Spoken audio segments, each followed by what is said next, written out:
درود و عرض ادب، امیدوارم حالتون خوب باشه. بریم واسه تحلیل طلا. هفته پیش اومدم یه ویدیو ضبط کردم، گفتم که احتمال همچین حرکتی رو میدم. اینجا چاک داشتیم، اینجا برداشت نقدینگی داشتیم، بعد از اون کلا روندمون نزولیه تا اینجا، تا اینجا که دوباره بهمون چاک داده، دوباره اومده برداشت نقدینگی زده این بالا، دوباره اینجا بهمون چاک داده. کار به ایناش نداریم، گفتیم میرسه به این ناحیه، به این اوردر بلاکمون بعد بریزیم. بعد از این اوردر بلاکمون دقیقاً ریختیم چند پیپیه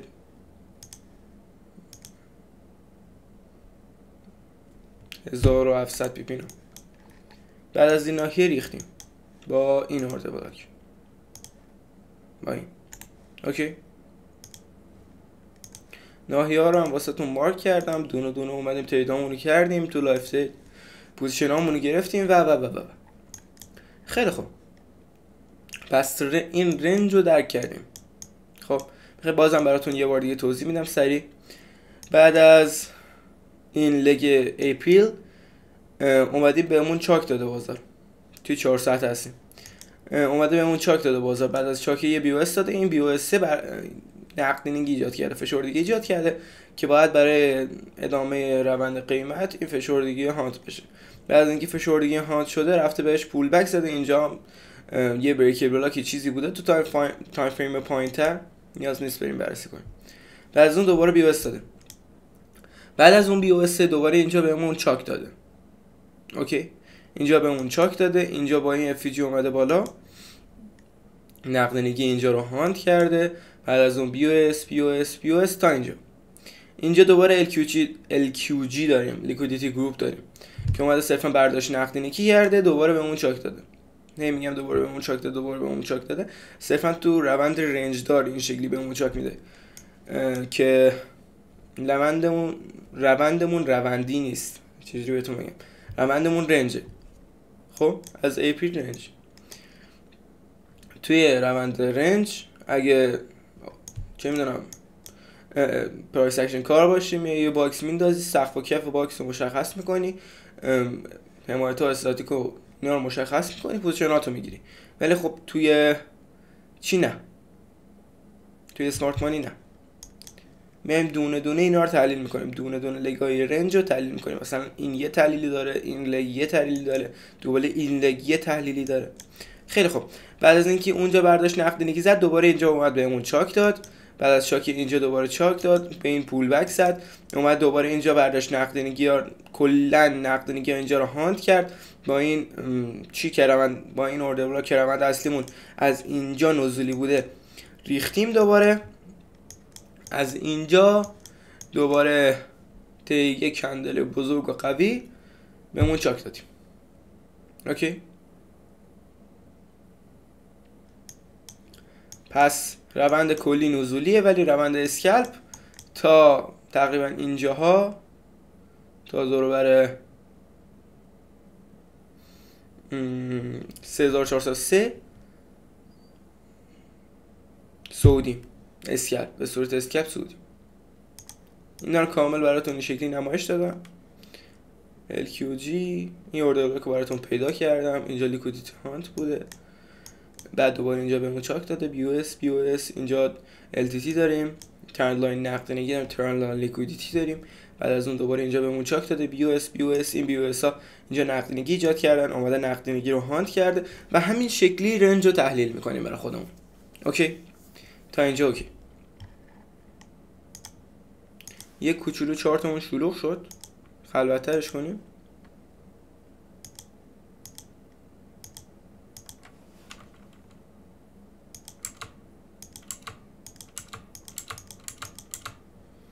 این پوزیشن رو هم تو لایو گرفتیم، یه ریوارد 21 گرفتیم، یه ریوارد 16 گرفتیم، یه ریوارد 5 گرفتیم.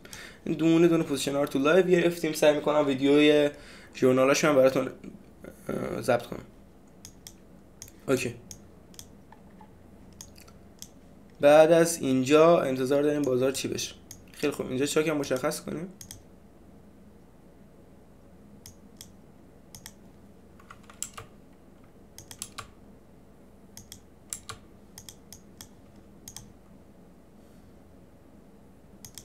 چاک رو اینجا در نظر بگیریم یه کوچولو قشنگ‌تره به نظر. ببین این چاکش یه جوریه که اول اومده LQG بوده، لیکویدیتی گروپ بوده، بعدش اومده بهمون چاک داده. اوکی، بعدش اومده بهمون چاک داده، به خاطر همین ارتباط چاکی کم میاره پایین. اینجا هم لگش یه کوچولو ضعیف شده، بعد از اینکه نقدینگی اینجا رو هاند کرد احتمالاً بیاد همچین حرکتی بزنه. حالا سناریو رو آخر ویدیو واسهتون میگم. ناحیه‌ها رو بیاین مشخص کنیم. این خبر با NFP چهارشنبه بود. یه دونه چی بندازیم؟ فیبو بندازیم. یه دونه ناحیه‌مون میشه اینجا و یه دونه شون هم میشه اینجا. بالاتر مشخص نمی کنم چون کل این IFCه. به قول کریپتوکارا گپه یا چی میدونم، ICT هم فکر کنم میگفتن گپ.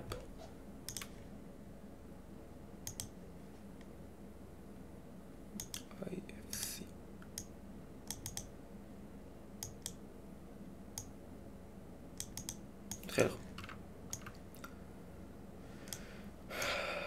بعد از این یه ناحیه سل بیاین مشخص کنیم.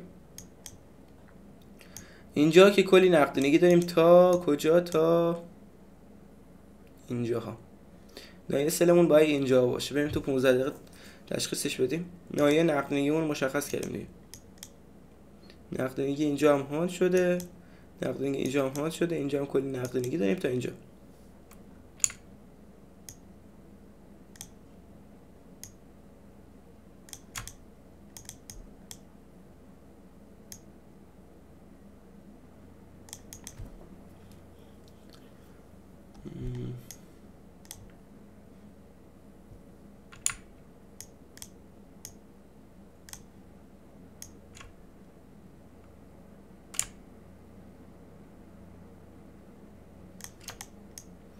این هم چاکمون. یکم هم چارتمون رو خلوت‌تر کنیم. ورد بلاک 1 ساعت همون که گفتیم میتونه بیاد اینجا. ناحیه سلمون اینجاست. یه فیبو هم بندازیم که ببینیم ورد بلاکمون معتبر یا نه. بله، ورد بلاکمون هم معتبره. منتها اینجا هم باید ورد بلاک هایی باشن روی این کندله. تو 15 دقیقه و 5 دقیقه باید روی این کندل هم یه اوردر بلاک های باشه. بریم اوردر بلاکمون مولتی تایم فریم بکنیم.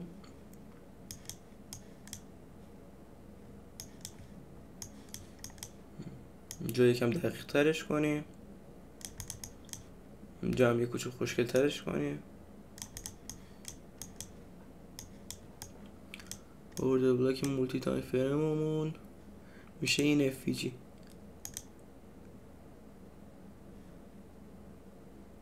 آقا کل کندل رو در نظر میگیریم چون بالاش هم یه کوچولو چی داریم. تو 5 دقیقه اوردر بلاک داریم. ناحیه سلمون واسه سل روندی هم میشه اینجا. اوکی،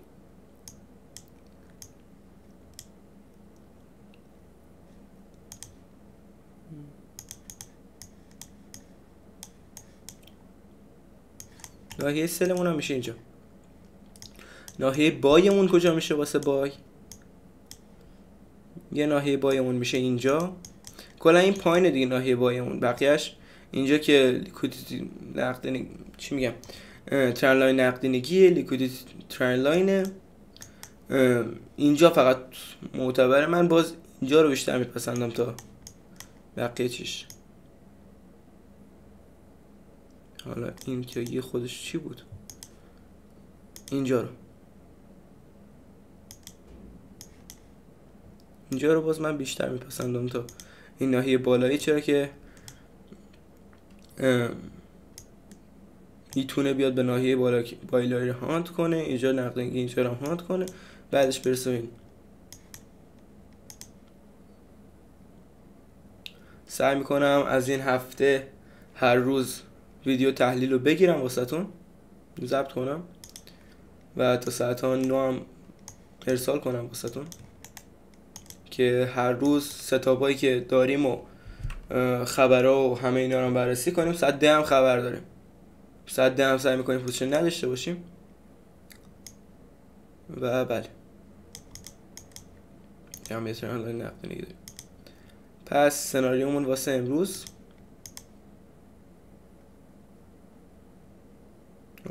که نه، واسه این هفته تقریبا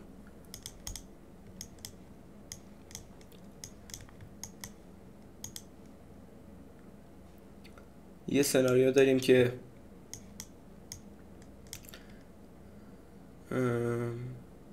یکم بزرگتر کنیم.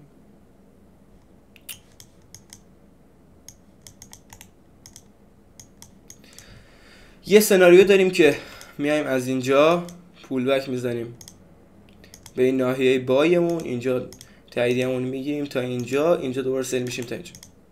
اوکی. سناریو اولمون اینی که روندمون باز نزولی میشه.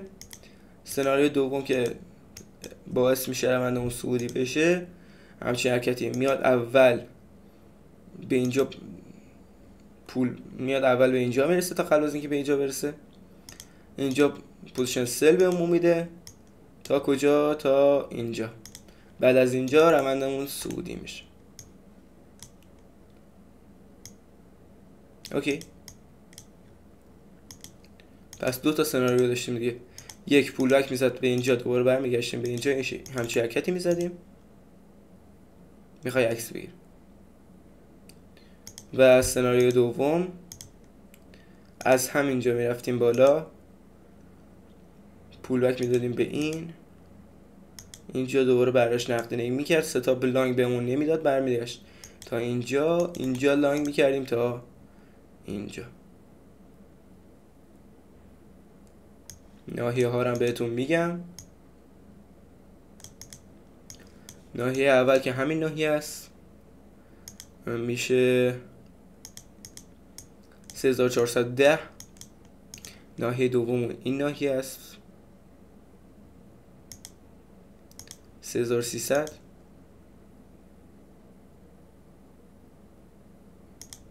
این دوتا یکی در نظر میگیریم.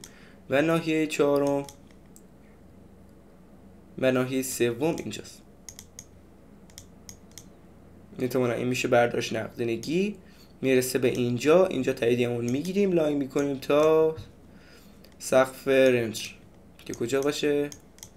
این بالا باشه. اوکی. همچین چیزی. اگه دوست دارین یه اسکرین شات بگیرین و ویدیو رو به اتمام برسونین. خیلی خوب. تا درودی دیگر، بدرود.